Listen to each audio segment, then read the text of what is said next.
So hi everyone, welcome to the new vlog. So today we have Karishma and she is my senior. She will be sharing about her IIMK interview experience and the questions that was being asked to her. So you can go ahead with your introduction and share about your tips and strategy to all the IIMK call getters. Hi everybody, my name is Karishma. I did my engineering. I graduated from Manipal Institute of Technology with a BTech in IT. After that, I went on to work for 2 years at Amadeus Labs as a quality assurance engineer. So for my tips for acing the IMK interview would be that number one, you be very, very thorough with how you introduce yourself. You need to write it down. You need to know it like the back of your hand because your about myself section will direct the flow of the rest of the interview. So make sure that whatever is it that you include in the about myself or the basics who are you section, they are something that really shows that you are the ideal candidate for them to come into IMK.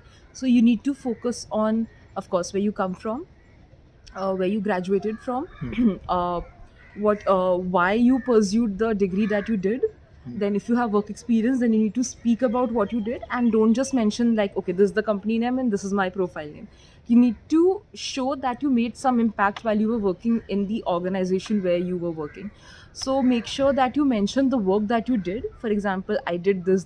I was a systems analyst which was responsible for this, and then mention the impact, like leading a team of these many people or bagging $1 million project, etc. Like whatever is the impact, how you helped your company out, that will show that you are an ideal candidate for them. And instead of simply saying that I'm like a hardworking person or I'm like a loyal person, you just go on to give examples like any competitions that you've won, any PORs that you've worked in, and you can finish off with your hobbies. And same tip for your hobbies, instead of simply mentioning that I'm a dancer or I'm a painter, mention any competitions that you might have won, any publications, any shows that you might have done, whatever is it that fits in with your hobby. Another tip is that make sure that you are very well aware about what you are telling about yourself. So, for example, if you're mentioning your city, that you're from Delhi, you can expect the interviewer to ask you questions about the city that where you are from, or if or your undergrad subjects they could ask you on, or maybe why do you want to do an MBA. You need to be very clear about it. So, the most important aspect of this preparation is getting to know yourself, introspecting in and out, understanding where your strengths and your weaknesses are, and what you did before. And everything that you did before you entered that interview room should be very clear to you. They can ask you a lot of HR questions, a lot of situational questions. I was asked a lot of questions on my leadership skills, if I faced any situations where there were conflicts at work, what I did outside of work, and my hobbies, etc. And it's also important to mention that if you're mentioning your hobbies, then be very thorough with all the GK and all of the current affairs which is happening in the world of your hobby. So don't just mention that you're a reader. Be very well aware about like simple questions like who won the Man Booker Prize, or who won this prize, or who won that prize, or any renowned, let's say, authors from your regional language or from your preferred genre. So that's what's important. Okay. So Karishma, next question ये है कि what all questions you faced and any tips how you answered all those questions.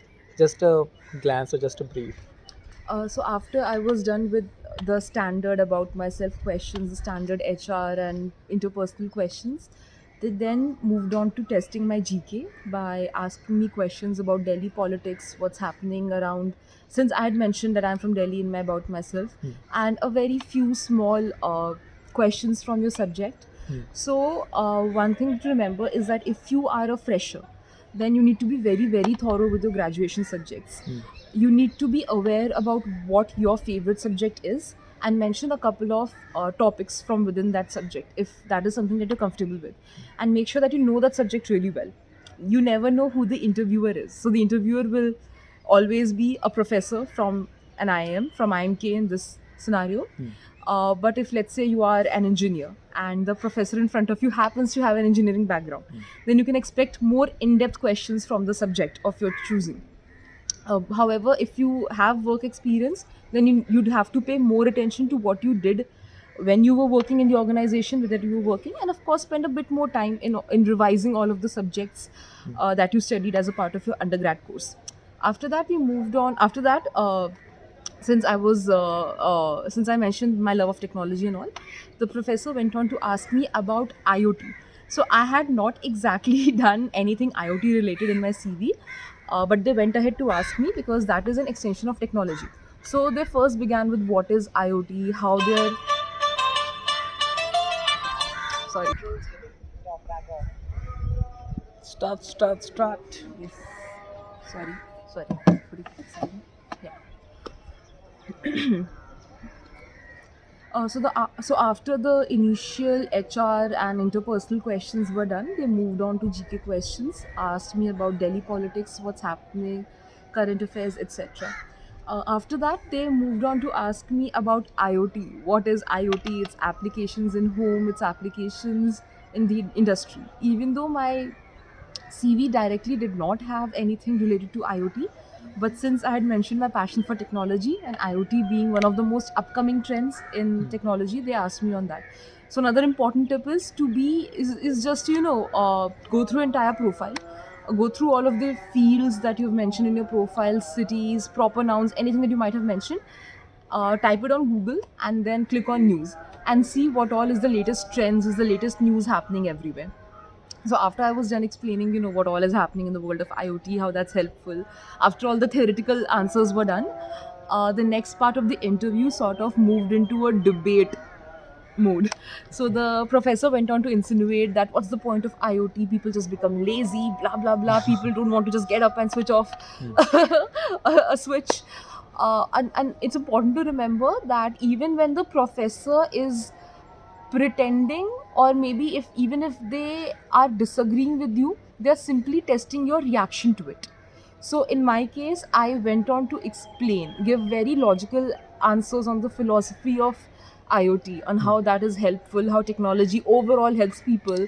It helps them save time, helps them save effort. It's up to the people to decide what to do with that saved time. And then went on to explain how IoT is more useful for people with accessibility needs, and how any research that goes into it helps society as a whole.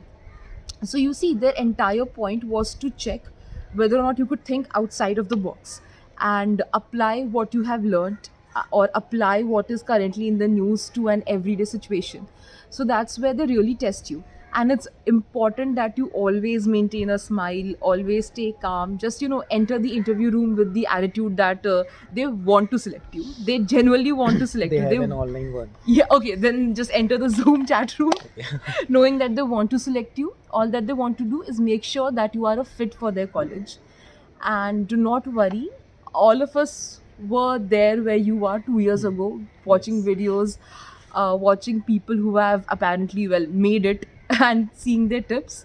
But it's all down to your confidence, it's all down to your preparation.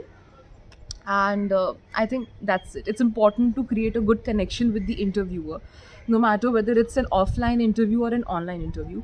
So since it will be online, I think for most of you, one advantage is that of course you can hide your nervousness. For example, when your legs shake or when your hands shake, you just hide it.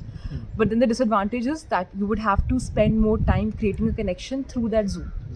So always maintain a smile, be very well groomed and dressed, sit straight, just look into the camera and answer confidently and smile. And if you are one of the few unlucky ones who get a stress interview, just remember that it is a stress interview. You need to maintain your calm throughout the session.